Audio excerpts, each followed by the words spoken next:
Okay, that takes us to item 10B, which is a briefing on the Fukushima nuclear disaster and radioactivity along the West Coast. Now, we have gotten a number of inquiries on this subject, including one by Chair Kinsey. And so I asked Joe Street of your staff to research the topic and provide a report to you. So to my left is Joe. Joe is a former Sea Grant Fellow with the Coastal Commission, and we're incredibly pleased that he's now working as an environmental scientist with the Energy, Ocean Resources, and Federal Consistency Division. Now, if you haven't had a chance to read this report yet, I really encourage you to do so. Joe did just a marvelous job wrapping his arms around the science of this subject and then presenting it to a lay audience. So today, Joe's going to give you a brief presentation on his research and conclusions. And with that, I'm going to turn it over to Joe. Thank you. Good morning, Commissioners. Chair Kinsey, as Allison said, this is a briefing report on the Fukushima disaster and the implications for the California coast. And the purpose of this presentation is pretty basic. It's to provide the Commission with staff's research and an assessment of the situation. There's more detailed information in the written report that Allison mentioned. Next slide, please. The basic outline of the initial disaster, well, we're sort of waiting for the slide, but I can continue talking, is probably fairly familiar to you. On March 11th in 2011, a magnitude 9.0 earthquake occurred off the coast of the Tohoku region of northeastern Japan. The earthquake triggered a series of massive tsunamis that struck the coast within 15 minutes of the quake, inundating large areas of the shoreline. And as you can imagine, the combined effects of the earthquake and tsunami were devastating. Next slide, please. Now, the nuclear portion of the accident occurred approximately an hour after the earthquake, after tsunami waves of up to 14 meters in height overwhelmed the seawall protecting the Fukushima Daiichi nuclear power plant. Much of the plant was flooded, which caused the failure of backup generators that had kicked in and had been powering the plant when the grid failed during the earthquake. Without power, the cooling systems at several of the reactor units failed. The reactors overheated and several explosions and fires occurred. This chain of events led to a large release of radioactive gases and volatile elements to the atmosphere, mostly in the week following the accident. In addition, in several weeks and months that followed, emergency cooling water that had been used to dissipate heat in the damaged reactors was discharged directly to the Pacific Ocean, creating a second pathway for the release of radioactive materials. Next slide, please.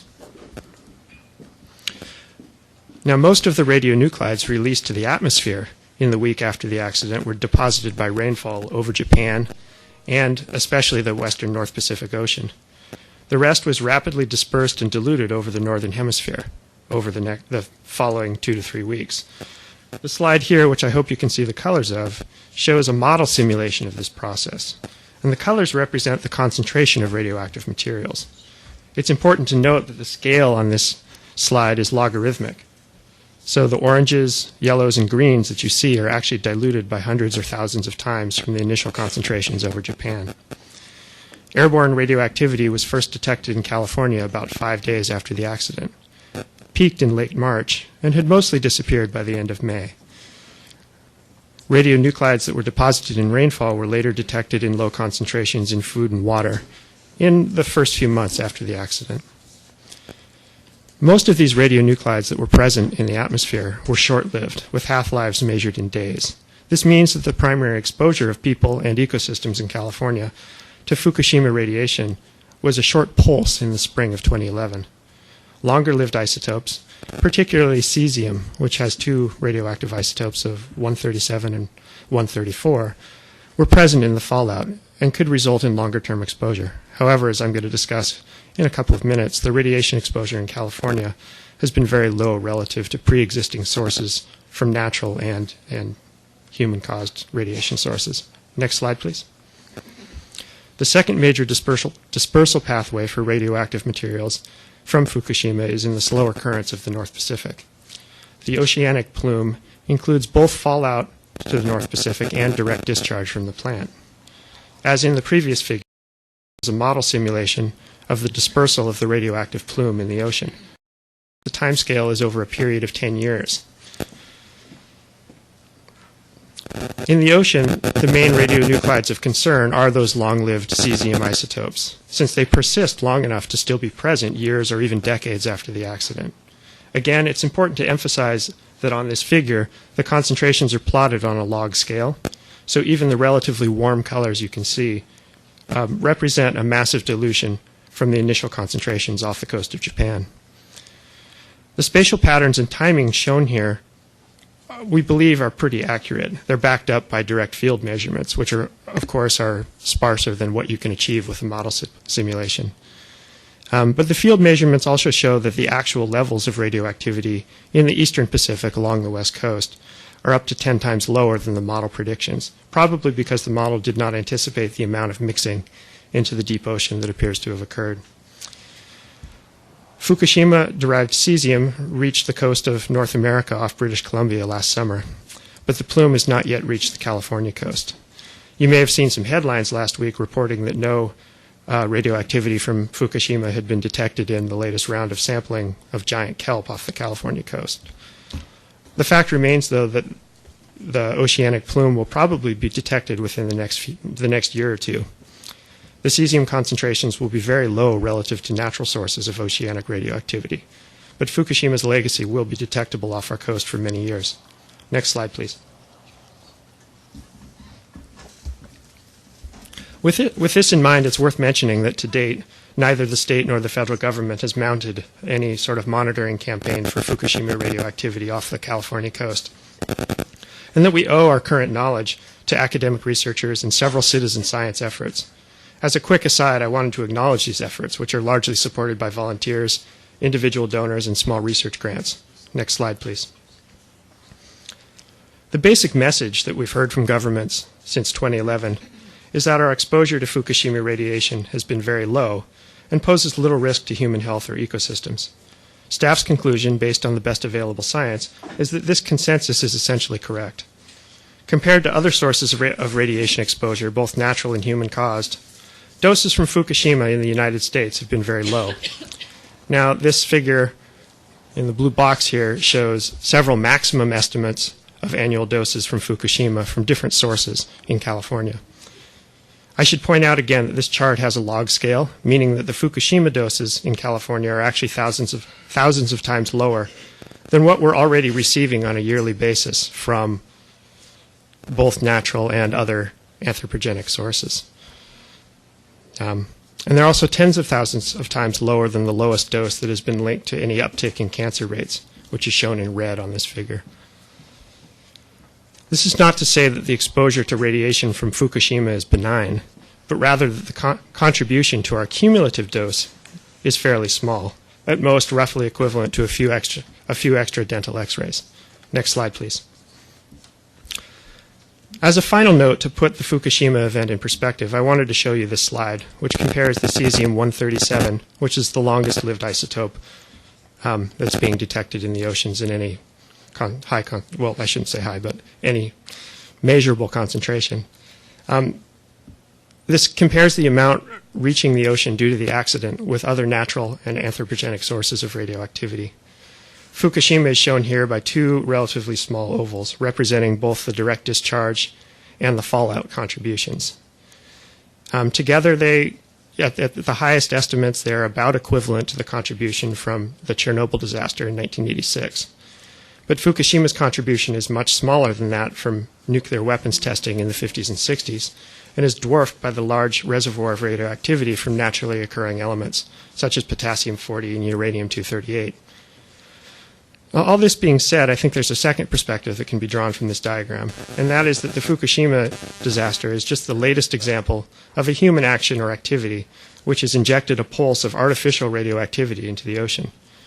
A figure like this shows that each pulse, such as the weapons testing, Chernobyl, Fukushima, has been relatively small relative to the natural background, but it also obscures the cost in terms of human suffering and environmental damage that these actions and accidents have caused on local and regional scales, in this case in Japan. I wanted to point this out lest we start feeling too sanguine about the outcome of the Fukushima disaster and other instances where radiation is leaked into the environment. So with that said, I will conclude staff's presentation, and I'm happy to address any questions. Thank you. At this point in time, we are going to report out from closed session. I'll ask Hope Schmelzer, our counsel, to make the report. Thank you, Chair. In closed session, the California Coastal Commission received litigation information and advice in a matter of threatened litigation and gave direction to staff. Thank you. Thank you. And this completes the May meeting of the California Coastal Commission.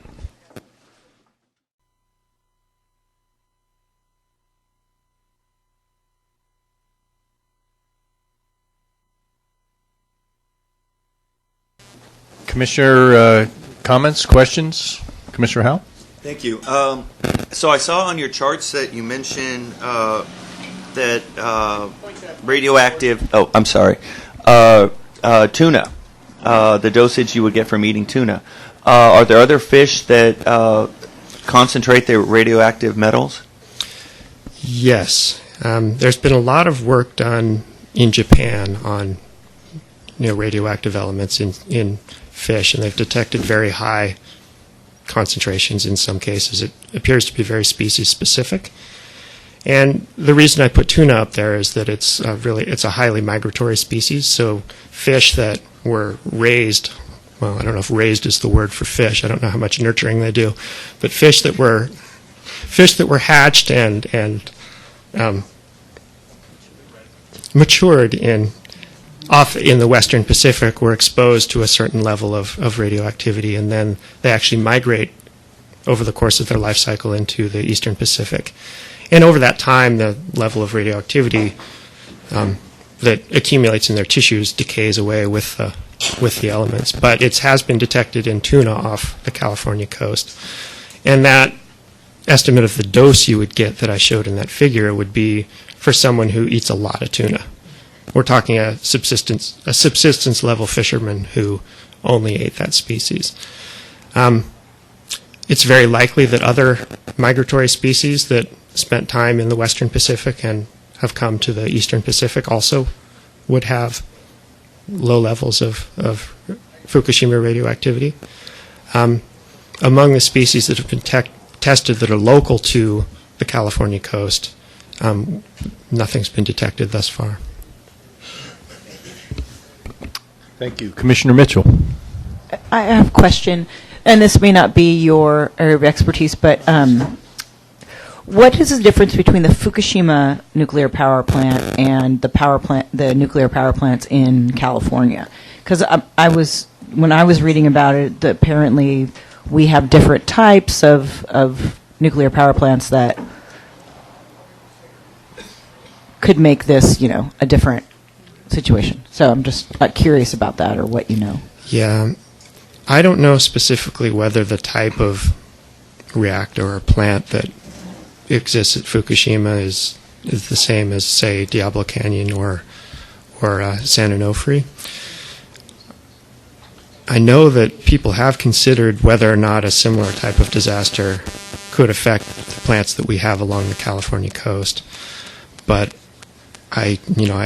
maybe I can do another briefing report for you on that question. There has been some modeling work done. If you had a Fukushima-sized disaster along the California coast, how would the radioactivity spread? And my recollection is that a substantial number of people along the California coast would be exposed if something like that happened, which is probably not a surprising finding. I did want to thank you, though, for your great report and great presentation here. Welcome. Thank you. Commissioner Duclos. Thank you, Mr. Chair. Also, I want to thank you for your report, and it's very useful. I had a question about debris fields, and those didn't manifest themselves in the way that they were anticipated, but I'm wondering, are there, and you said part of the reason for the radiation levels was sort of the settling effect, but do you see any greater threat for debris fields that might contain higher concentrations of radiation? And are we still going to see this? Are we going to see this happen? What the predicted outcome of these debris fields working their way down the California coast? Well, I wish that one of our staff members, Eben Schwartz, who's in our public education program, was here because he's done a lot of work on Fukushima debris. And my understanding is that, yes, we have found Fukushima debris along the West Coast, but that the samples that have been tested have not had any detectable level of radioactivity.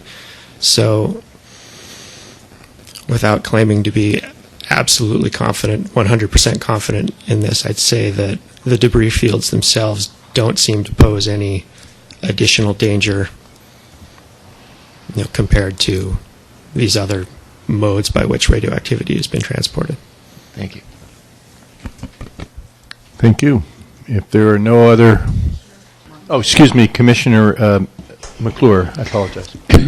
Yes, I want to thank you for your report, because it's not often that a layperson can get through a 25-page plus report on scientific data and understand it, and it was so well written. I just really appreciate the information and how you delivered it. It was absolutely excellent. Thank you.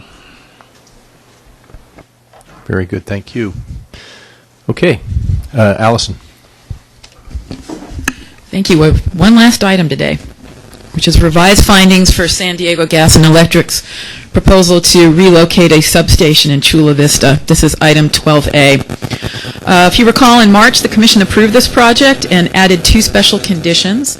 One requires SDG&E to provide $500,000 to the Friends of the San Diego National Wildlife Refuge to mitigate for wetland impacts, and the other condition addresses the loss of visual access by requiring $2 million for an endowment fund to support the continued operation of the Living Coast Discovery Center. So these are proposed findings in support of those two conditions. We're not aware of any objections at all to this, and therefore we seek your adoption of the revised findings. The motion and resolution begin on page 8 of your staff report. Thank you. Commissioner Cox? Thank you, Mr. Chairman. I would move that the Commission adopt the revised findings in support of the Commission's actions on March 13, 2014 concerning the Commission's Coastal Development Permit E-11-010. And I would ask for a yes vote. Motion, is there a second? Motion and a second. And I have no public speaking cards. Is there any unwillingness for unanimous yes vote? Seeing none, we approve the findings. And with that, I think we will move into our closed session at this point. Okay, looks like people are jumping everywhere. Commissioner Mitchell. Sorry. And then Hope. So I've been reading recently about the Santa Barbara desal plant and them trying to get it up and running again. What's the status of that? What's our role in that? And what's a little more of the background the article I read didn't have. When did we approve it and all of that? Sure. Thank you. So the history here is that back in 1991, I believe, we approved an emergency permit for the desal facility in the city of Santa Barbara, and then in 1996, the Commission approved a permit for a long-term facility. I don't know what year it was, perhaps Commissioner Zimmer knows this, where the city decided that they didn't need to be using that desal plant and started to remove components of it. I don't know if I'm on. Am I on? So yes, we got word from the city that they now, because of the drought, that they want to restart a desal facility restart that desal facility within the city of Santa Barbara. We started to have discussions with them. We actually have a meeting with them next week. Initially, out of the gate, they believe that they did not at all require either a new permit from us or an amendment to that 1996 permit. Based on the facts that we know at this time, we disagree with that, and we wrote a letter to them, I believe a couple of weeks ago now, saying that we do believe that they need to get a permit modification for what we understand that they want to do. And then we also initiated discussions with them about how the landscape around desal has really shifted a lot since back in 1996, and we've learned a lot of new information about the effects of open ocean intakes, which is what we had approved back in 1996, was an open ocean intake. Last week I had a phone conversation with the planning director at the city attorney, and the assistant city attorney about what other local water districts and other local governments and private proponents of desal are doing first, which is to look at alternatives to open ocean intakes as a starting point and going offshore and doing these feasibility studies, which is also being supported by these other agencies, because as you know, the state board is working on this desal policy, which, by the way, we think is going to come out in June. So based on these conversations that we've had with the city, they are also going to go next week, I believe, and present their proposal before the multi-agency desal working group that includes representatives of the state board, state lands commission, ourselves, about what they want to do. And then the very next day, we're actually meeting with the public works department and the planning department at the city to talk about our recommendations for how they proceed here, and to get more information from them regarding the facts there. What equipment have they removed and disposed of, and what's their proposal? So, just to follow up, isn't there, I mean, was it approved in 1991 or 1996? In 91, we did an emergency permit. In 96, we did a follow-up. So isn't there some time limit on the permit? I mean, how does that, it's just, or if they built it, then it just is permitted. Well, I think it's the city's position is that they have an active permit that's vested, and based on the facts that we know right now, we think they essentially decommissioned it, and so therefore they should be getting a new permit. Got it. Okay. Thank you so much. Thank you. Hope. Whoops. We're just moving into commissioner comments here. Commissioner Duclos. Thank you, Mr. Chair. I wanted to follow up on that because I'd heard some news that I believe it's a PG&E project there in Redondo Beach that they had a demonstration desal plant there that is now going to, or is planning to go online, or at least the preliminary process of going online somewhere around the Dockweiler Beach area. I'd heard that to be true. I'm wondering, given that there's a policy statement and given the fact that, the Huntington Beach project is moving along, does staff plan to bring it back a sort of statusing on desal throughout the state in terms of projects, where they're at, what's planned?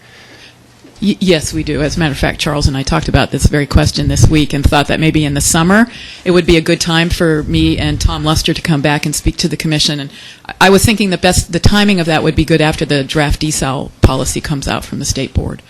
And we're expecting that in June. So maybe July or August. Thank you. Thank you. Okay. Now, Hope Schmelzer. Yes. Commissioner McClure. Sorry.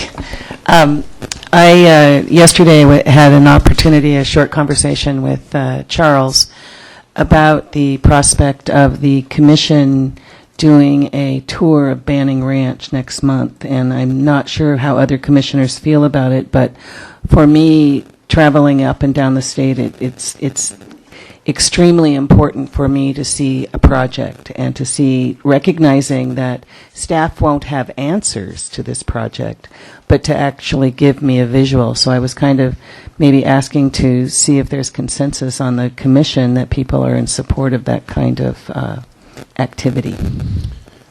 Well, I'll just speak to say that Dr. Lester and I have spoken about it, Sherilyn and I have spoken about it, and I believe that every effort is being made to make that work for next month, but there still are some uncertainties around the agenda. Charles, right, that's basically what it is. We don't know what the agenda looks like quite yet, so we don't know whether we'll have the time to do that kind of thing. I think that there has been a strong interest on the part of a number of commissioners, including myself, to be able to have that chance to visit the site, to see this large project, what's characterized often in public comment before us. And so every effort, I think, would be good, recognizing what you've said. We are doing that, and the other thing to keep in mind is exactly what Commissioner McClure said, that if we are able to get out there, it will be probably an overview kind of field trip, because there are many unresolved questions, so there won't be perhaps the level of detail or certainty around certain things that people might want once they're out there. Right. But it would be useful to see the site for sure. Very good. Okay. We just... How about this? Commissioner Turnbull Sanders, please. I don't mean to belabor the point, but I think this dovetails with my comment on the record yesterday about, or maybe it was the day before, about the need for commissioners, when at all possible, to see sites. And I think that this one certainly warrants a visit. So I just wanted to weigh in on that issue. Thank you. Yes, as a policy matter, we always try to coordinate field trips in and around the timing of items. And this is definitely a major item that you'll be seeing in some form in the future. Thank you. Commissioner Zimmer. Just a question. Has the application been filed already? There was some issue about completeness. No, it has not been filed. Thank you. Hope. Thank you, Chair. We just received a decision in a case, and Deputy Attorney General David Alderson will report that to you. Yes, hot off the press this morning, received a ruling from the trial court in San Diego that where the court upheld the commission's approval in the case that was the San Diego Citizens for Open Government versus the commission. This involved the Reuben E. Lee Restaurant Sun Road project. Basically, the court approved the commission's decision in that matter, and we'll be reviewing the trial court decision in the coming days. Thank you. And now that we have it, we'll distribute it to the commissioners. Okay, thank you. Without any other comments and no more public comment, we will adjourn into closed session and report out at the end of that. Thank you. At this point in time, we are going to report out from closed session. I'll ask Hope Schmelzer, our counsel, to make the report. Thank you, Chair. In closed session, the California Coastal Commission received litigation information and advice in a matter of threatened litigation and gave direction to staff. Thank you. Thank you. And this completes the May meeting of the California Coastal Commission.